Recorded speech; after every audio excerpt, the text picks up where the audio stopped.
足並みを揃えてゆこうお互いを信じ合う5人の仲間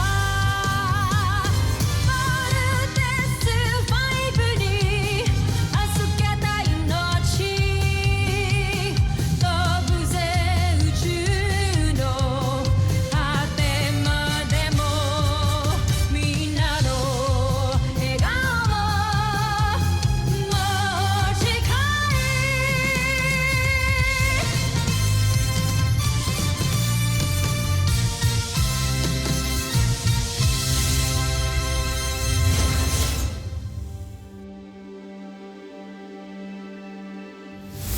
Ang nakaraan sa Voltes 5 Legacy. Mukhang inaral ng kalaban ng Voltes 5. Tignan nyo, halos pantay na ang technical stature at ang battle profile nila. Paano niya nagawa yun? Sa isang samurai warrior. So what do we do now? Gagamitin natin ang butterfly burn technique. Get ready for it! I'm ready for you. Kuya, you did it! Laser sword!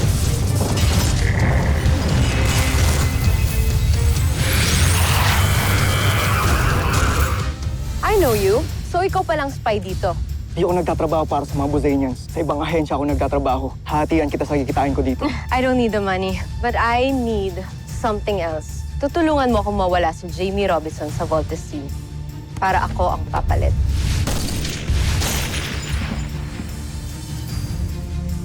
Wala kaming nakita sa lahat ng CCTV footage. Pwedeng nandito siya sa loob ng camp. Taga rito siya and he's one of us. Mas madali mo na ma-execute ang plano natin. Hindi pa pwede, Ava. Ang daming matang nakabantay kay Jamie ngayon. You know what's at stake? Nag-back out ka.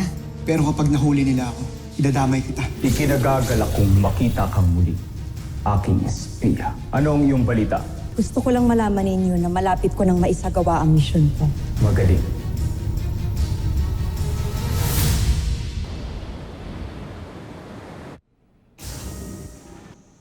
Good evening, Dr. Smith. Big Bird, gabi na. Well, this must be really, really important.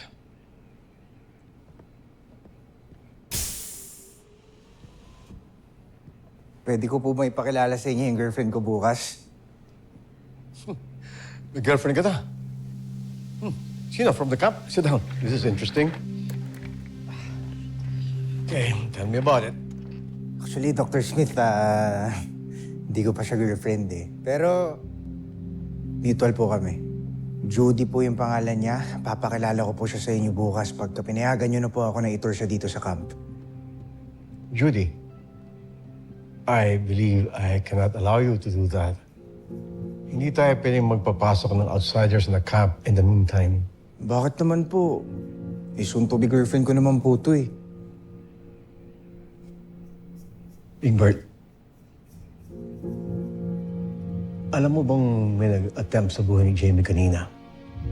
At hanggang ngayon, hindi pa rin namin alam kung sinong gunman. Oh? Kamusta po siya? She's a bit shaken, pero kilala mo naman si Jamie. Tapang yon, malakas. But I'm sorry. Hindi ko talaga pwedeng pagbigyan yung request mo. Dr. Smith, magkasama naman po kami ni Judy bukas. Tsaka hindi naman po siya masamang tao. Pangako. Hindi ko po siya dadalhin sa mga restricted areas. Sa mga safe lang po. Pwede naman po yun, di ba? Well, Big Bird, hindi ka mo sinasabi na ganong klaseng tao yung girlfriend mo. Pero, kailangan pa rin tayo mag-ingat. At isa pa, I made that policy. You don't want me to break my own policy, right? Okay, I believe you better go back to your quarters and have other matters to do. Good night, Big Bird.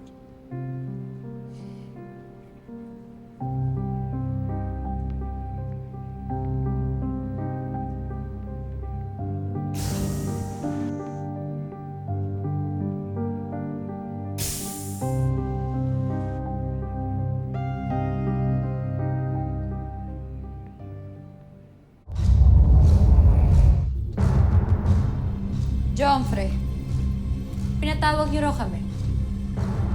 Mabuti naman at nakarating na kayo. Isang magandang balita ang nakarating sa akin.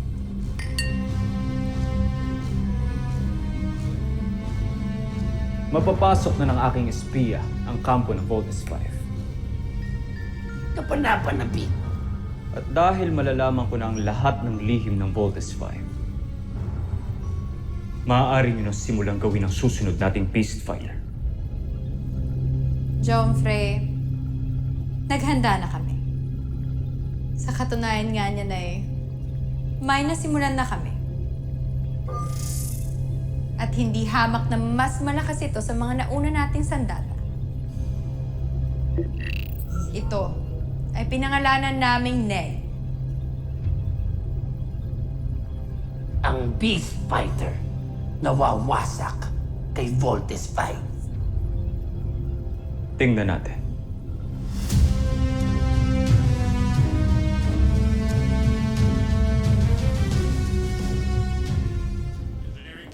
Oh!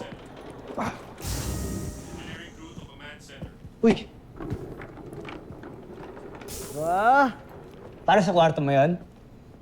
Yan! Kaya mo naman pala maging organized eh. Gusto niya kasi ma-impress si Ate Judy bukas pagpunta niya.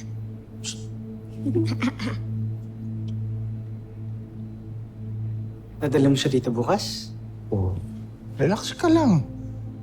Bibigyan ko lang siya ng quick tour tapos aalis din kami agad. Pwede ba siyang pumasok dito? Paalam mo muna kaya kay Dr. Smith yan. Napagpaalam ko na pumayag nga eh. Kaya easy ka lang. Dapat di siya nagpapapasok ng kahit sino dito. Kakausapin ko siya. Teka, ano bang problema mo? Nawala lang si Mama, naging control freak ka na? Big Bird, pinoprotektahan ko lang yung buong camp. May death threat si Jamie ngayon, di ba? Oo, alam ko, pero hindi naman si Judy yun eh. Parang nagiging unfair ka yata. Anong unfair? Mga kuya, tama na! Tayong tatlo na lang nga, nag-aaway pa kayo. Basta isasama ko si Judy dito. Kung magkaroon ng problema, di sagot ko. Tsaka hindi ko siya papakilala sa'yo ah. Kasi baka mamaya kung ano pa sabihin mo sa kanya. Hindi mo naiintindihan, Big Bird. Mag-isip ka kahit konti lang. Kuya, please, tumigil ka na. Ayoko na makapag-away.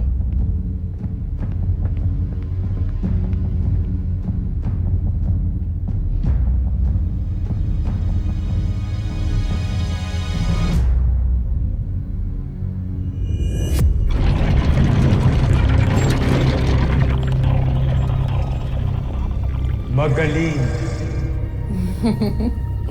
Pinagplanuhang mabuti ang pagbuo kay Ned, Jomfrey.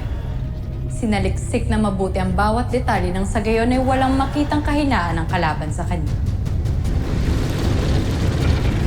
Sana nga siya ang beast fighter na tatalo kay Voltes 5. Malaki ang tiwala ko sa'yo. Tashmi. Maraming salamat, Jomfrey. Ngunit, hindi ko ito binuong mag-isa. Kung hindi dahil sa tulong ni Draco ay wala si Ned. Kaming dalawa ang bumuo rito, kaya naman tingin ko kailangan nyo rin siyang purihin. Kamahalan.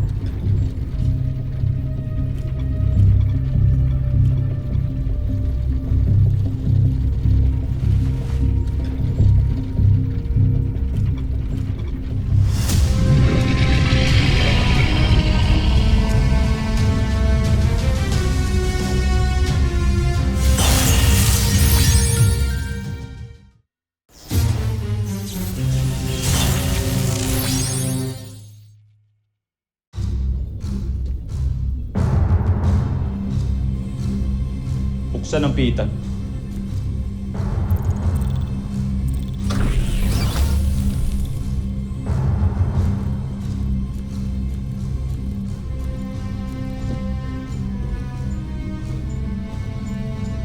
Jomfrey. Kamusta ang buhay sa kulungan, Draco? Bigyan niyo pa ako ng isang pagkakataon, Jomfrey. Kung hindi dahil kay Sandra, hahayaan kitang mapulok dito. Naway, natuto ka na nga. Dahil kung hindi ako magdadalawang isip na parusahan kayong lahat kapag hindi ako nagtagumpay sa aking misyon. Hindi maaaring sumama ang tingin sa akin ng mga taga-Busan. Hindi maaaring masira ako muli sa kanila. Sibat.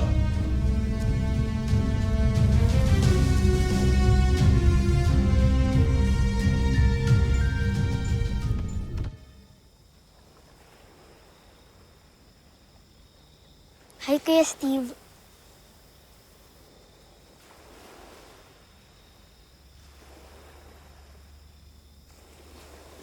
Ano ginagawa mo dito? Samahan kita, Kuya. Alam mo ba, Kuya, nung nawala si Papa, kayo na ni Kuya Bert ang naging Papa ko. Tapos, nung nawala si Mama, kayo na ang parents ko. Kaya, sana huwag na kayo mag-away. Tigas kasi ulo ng kuya mo eh. Ang mga desisyon ko para sa kanya lang din naman yon.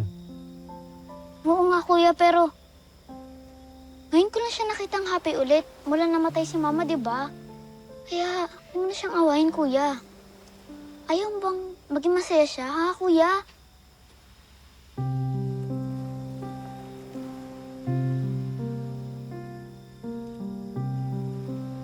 Anong gusto mong gawin ko?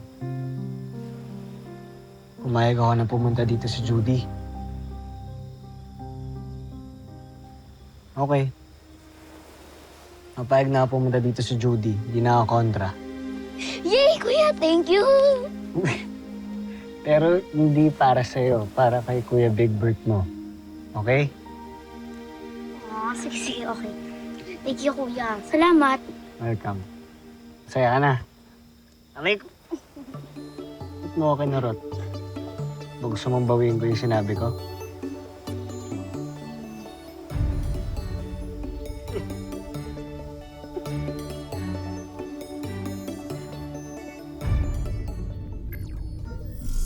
Prinsipe Santos, may paparating na tawag mula sa Busan.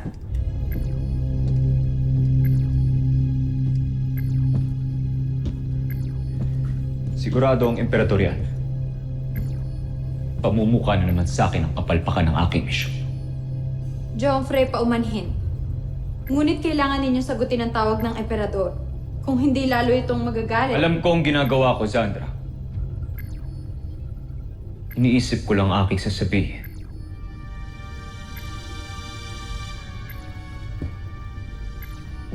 Joffrey, huwag kang magpapadala sa iyong misyon.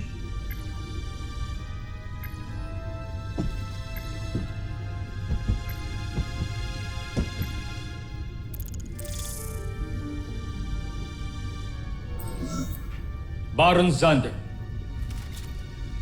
Nasaan ang emperador? Bakit ministro ng depensa ng Busan ang aking kaharap? Dahil nabalitaan kong pumalpak ka na naman, Prinsipe Zardos. Ngunit hindi na ako nagugulat dahil wala naman magandang magagawa ang anak ng isang alipin at traidor. Ano bang kailangan mo? Gusto ko lang ibalita sa iyo na napapagod na emperador sa mga iyong pinagagagawa. Kung hindi mo na kaya, maaari ka naman bumalik dito sa Busan. Yun ay, kung may mukha ka pang maiharap dito.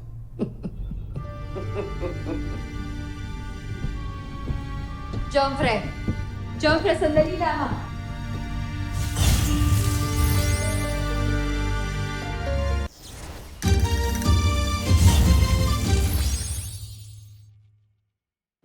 Pable, you are relieved for now. Kami muna magbabantay kay Jamie.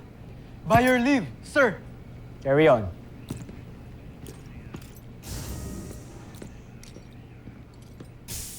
Guys, malapit na sila Big Bert. Makikilala natin si Judy. I'm so happy for Big Bert. Gusto ko na makilala yung girlfriend niya. Mga mahihinang tao lang na ikipagrelasyon. Kaya lang sila pumapasok doon kasi naghahanap ng validation. Wow, Mark. Bakit ni minsan nagka-girlfriend ka na ba? Hindi ko kailangan yan. At some point, magbe-birthday naman kayo eh.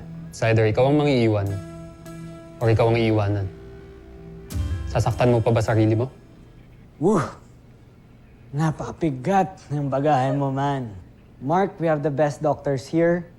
Pa-schedule ka sa psychiatrist natin. Samahan pa kita if you want.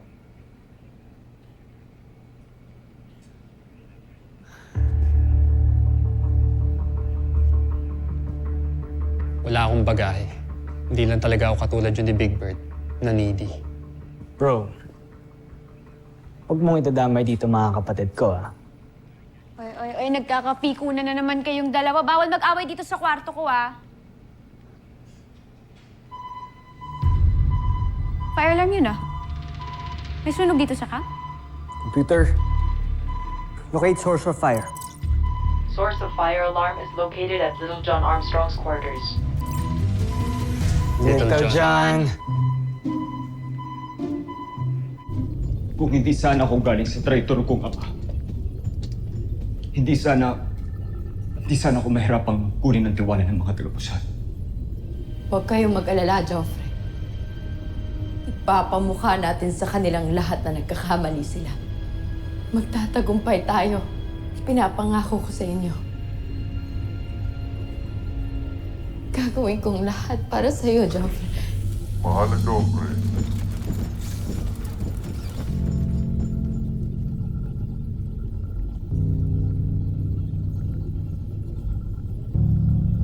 Ashmi.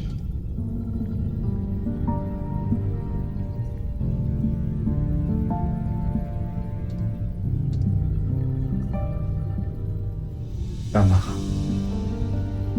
Hindi tayo susuko. Tatagumpay tayo.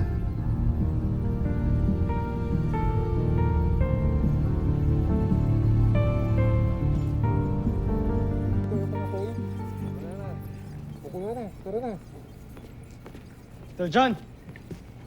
Oh! Ano namang nangyari dito? Nagawa ko na, kuya. Tapos na siya.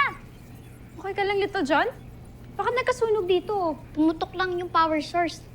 Na-excite kasi ako masyado, pero don't worry, I'm okay. No problem. No problem. Paano pag nasunog yung buong kwarto mo? Tapos nasaktan ka? No problem yun? Napaka-careless talaga ng batang to.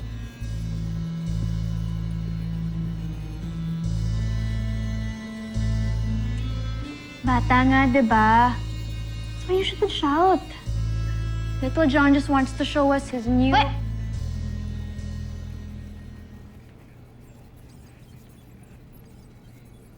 Ohio! Konnichiwa! Si Octava natin, Jamie! He's the sixth member of the Voltes team. Oh, Tuwan, ikaw gumawa niyan, Little John? Grabe naman, ang galing mo talaga. Sige nga, ano nga kaya niyang gawin? Tingin nga.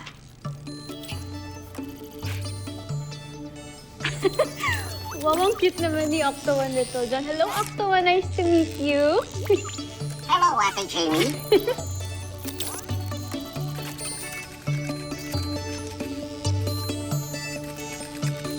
Hi, Kuya Steve.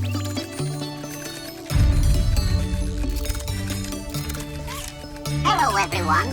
My name is Octo-One.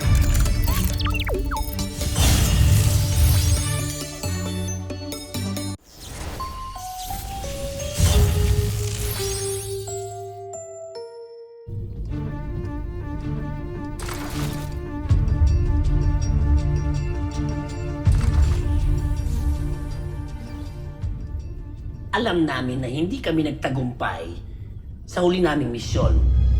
Pero, sisiguraduhin namin na sa susunod, tatalunin na namin ang Voltes 5. Hindi mo gagawin yan dahil hindi yan ang utos sa'yo. Baron Sutter, malinaw naman ang misyon ko. Hayaan ko na lang ang mahal na Joffrey ang magsabi sa'yo kung anong iyong tunay na misyon.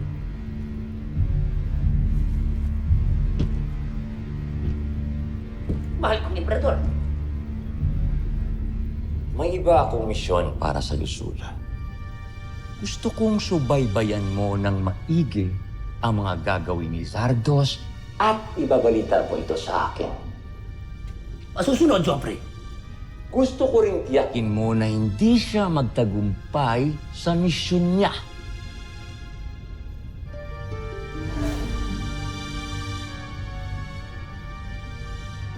Patawarin niyo ako. Pero, tama ba naririnig ko? Oo. Gusto kong matalo si Zardos sa lahat ng laban ninyo. Naiintindihan mo ba ako, Zul? Masusunod po, Joffrey.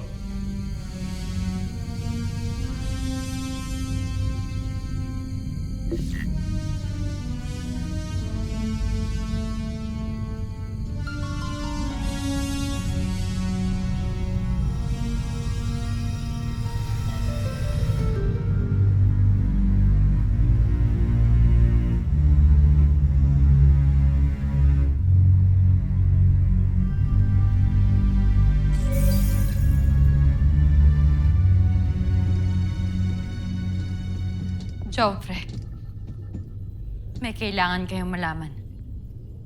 Ano yun?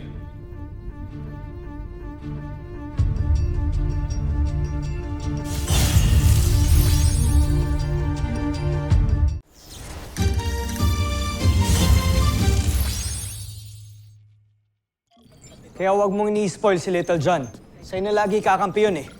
Dapat maging responsible siya dahil part siya ng Voltes team. And that is exactly the reason why I want to spoil him. Inaagaw na nga natin sa kanya yung childhood niya because we won't expect him to defend the planet. Pabayaan naman natin siya maging bata kahit paminsan-minsan lang. Andiyan na daw sila, Big Bird. Kasama niya si Judy. Tara.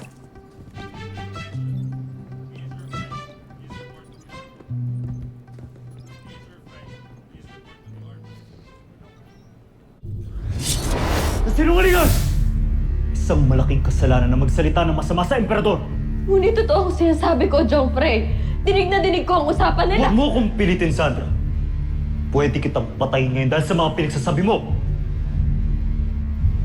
Kung yan ang gusto niyo.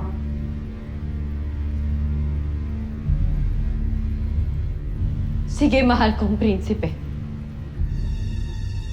Handa akong mamatay ngayon dahil sa katotohanan na sinasabi ko sa inyo.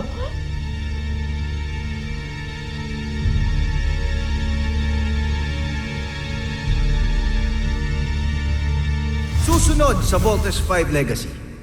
Here they come. Prepare to engage, team. Uy, bumalik kayo dito, mga duwag! The Bozanians are already here with us on Earth. Octo-1, dapat lagi kang alert sa mga Bozanian, ha? Pinapahanga talaga ako ni Sandra at Draco sa mga nilikha nilang Beast Fighter. Eh, ikaw, Zu, mapagkakatiwalaan ka ba? Nagdududa ba kayo sa akin? Hindi ka ba natatakot na mag-isa ka lang dito? Pasanay na ako. Tara, kain ka na. Alam mo ba kung anong ginagawa ko sa mga traitor, Zu? Pinapatay ko sila. Grabe pala, no. Ang daming nagtatrabaho dito. Natatakbo na maayos ang camp pag wala ang isa. Sino naman yung mga pilotong nagpapatakbo ng Voltes robot? Baka naman pwede niyo akong pakilala. Nais kong makita ang mga nakuha mo. Ngayon, mapag-aaralan ko na kung paano mapapabaksak ang kampo ninyo, Voltes 5.